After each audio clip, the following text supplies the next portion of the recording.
Oh, remember me.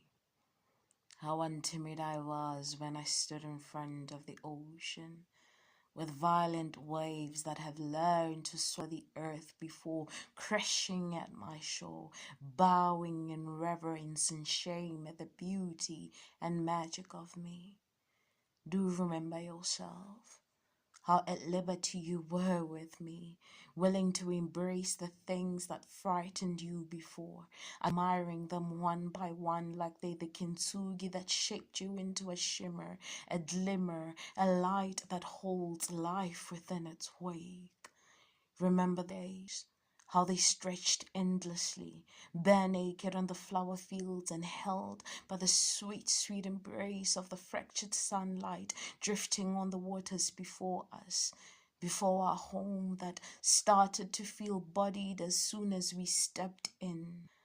Remember the smell of cookies entangled with the sweet aroma of floor polish and sweaty bodies gliding against each other because they couldn't hold in their loneliness.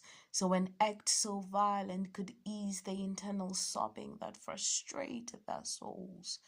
Do you remember the nights when you hugged the blankets and I, my love, because we couldn't bear touching each other, but couldn't carry the emotional weight of not being next to one another.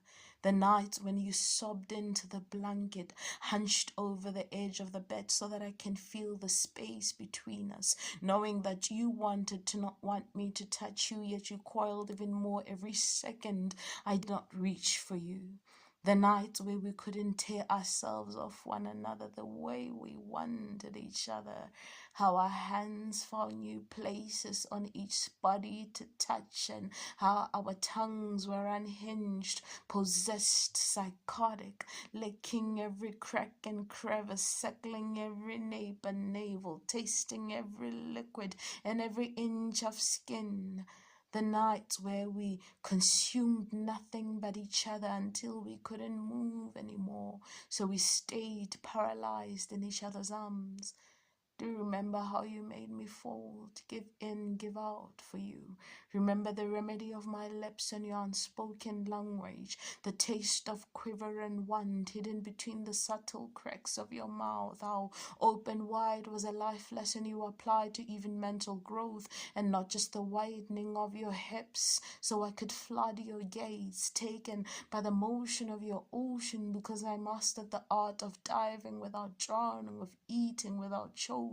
Do remember how you have grown, how the pain and torture and pleasure were not all in futility. You're a full woman now. You're enough.